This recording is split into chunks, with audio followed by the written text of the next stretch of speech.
Assalamualaikum warahmatullahi wabarakatuh. Alhamdulillahirabbil alamin. Allahumma shalli ala sayyidina Muhammad wa ala alihi wa sahbihi wasallim, amma ba'd. Ikhwani, sahabat Darul Falah, insyaallah dimuliakan oleh Allah Subhanahu wa taala. Kali ini kita akan masuk pada melanjutkan pelajaran sebelumnya. Kita akan membahas tentang apa-apa hal-hal yang membatalkan daripada puasa. Kemarin kita telah membahas ada 4 hal yang membatalkan puasa yang disebutkan juga dalam kitab Risalatul Jamiah. Yang pertama dikatakan adalah yang membatalkan puasa adalah at-ta'am wasyarab, makan minum. Itu membatalkan puasa. Atau masuknya segala sesuatu ke dalam rongga tubuh. Ya. Yang kedua adalah wal jima. Jima yaitu hubungan suami istri membatalkan puasa. Dan juga al-istimna bil mubasyarah, mengeluarkan mani dengan sengaja, itu juga membatalkan daripada puasa. Dan dua hal ini, jima dan juga istimna, mendapatkan dosa bila dilakukan pada puasa wajib. Dan yang terakhir adalah al-istiqa'a bil mubasyarah. Ya, istiqa'a bil mubasyarah, dia muntah dengan sengaja. Baik, sekarang kita akan melanjutkan pada perkara-perkara yang membatalkan puasa. Berikutnya ataupun yang kelima adalah haid dan juga nifas. Apabila seorang keluar dari haidnya, keluar dari nifasnya, maka dia batal puasanya walaupun dia tinggal beberapa menit menemui azan. Ya. Jadi dari pagi puasa sampai jam 5, berapa gitu ya. Jam 5 lewat berapa sehingga sudah dekat sama azan. Dikit lagi azan, mungkin 2 menit, 3 menit atau 5 menit sebelum azan tiba-tiba darah haid keluar dan kondisinya belum azan, maka batal puasanya. Dan dia harus mengqadha pada hari-hari yang lainnya, yang mana hari-hari tersebut diberi kelonggaran. Sampai kapan? Sampai sebelum Ramadan yang akan datang. Ya. Nah, taib. Yang pertama adalah haid dan juga nifas, membatalkan daripada puasa. Yang kedua adalah gila. Walaupun hanya sebentar, iya.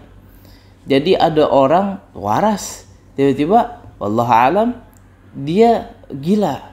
Dan itu sebentar memang. Cuman semenit misalnya, atau 2 menit, 3 menit, walaupun cuman semenit, 2 menit, atau bahkan 30 detik, tapi gila, hilang akalnya dia karena gila, maka dia batal puasanya. Ya, taib. Yang selanjutnya adalah yang membatalkan puasa adalah pingsan dan juga mabuk, tapi ada catatannya. Ya, pingsan dan mabuk ini bisa membatalkan puasa ketika dia pingsan dan mabuk full 1 hari. Tidak ada satu waktu atau waktu yang sebentar untuk dia bangun, itu nggak ada. Ya. Lah, berarti ada dong puasa yang mabuk yang tidak membatalkan puasa? Ya ada. Apa itu? Pingsan tapi masih ada waktu dia itu sadar dalam puasanya. Ada orang pingsan dari dia sahur, kemudian tiba-tiba dari habis sahur, habis sholat subuh dia pingsan. Bangun-bangun jam 12 siang, zuhur. Nah, dari waktu zuhur sampai waktu maghrib itu masih ada waktu dia untuk bangun, maka dia masih sah puasanya ketika dia pingsan ataupun mabuk. Atau misalnya ada orang yang full, misalnya dari setelah subuh dia pingsan atau dia tiba-tiba mabuk, kemudian sampai 1 jam sebelum maghrib, ya pokoknya dikit lagi maghrib, cuman dia sadar ada waktu dia berpuasa, maka dia tetap sah walaupun banyak ikhtilaf. Tapi banyak ulama yang berpendapat dan juga pendapatnya diterima, ya, mu'tabar adalah ketika pingsan masih atau mabuk yang masih ada waktunya, maka masih diberikan keringanan bahwa puasanya itu diterima.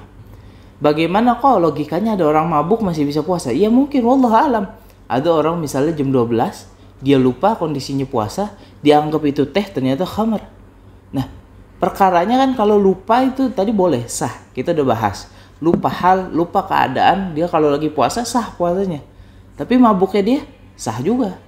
Ya, dia nggak sadar kalau itu khamar. Jadi dia tiba-tiba minum, dia tiba-tiba mabuk. Tapi kalau dia mabuknya sebentar, tidak full 1 hari, maka puasanya masih sah.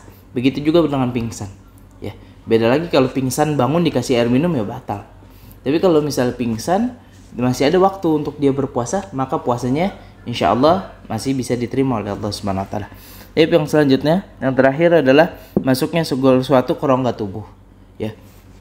Jika yang pertama tadi kita telah membahas masuknya ke mulut, ya, dari makanan atau minuman sekarang ke rongga tubuh. Jadi masuknya hal-hal ke rongga tubuh itu dapat membatalkan daripada puasa. Yang mana sebenarnya tadi saya sudah jelaskan pada perkara yang pertama yang membatalkan puasa. Insyaallah berkah bagi kita semua. In uridu ilal islahi mastata'tu wallahu muwaffiq ila aqwamit thoriq. Wassalamualaikum warahmatullahi wabarakatuh.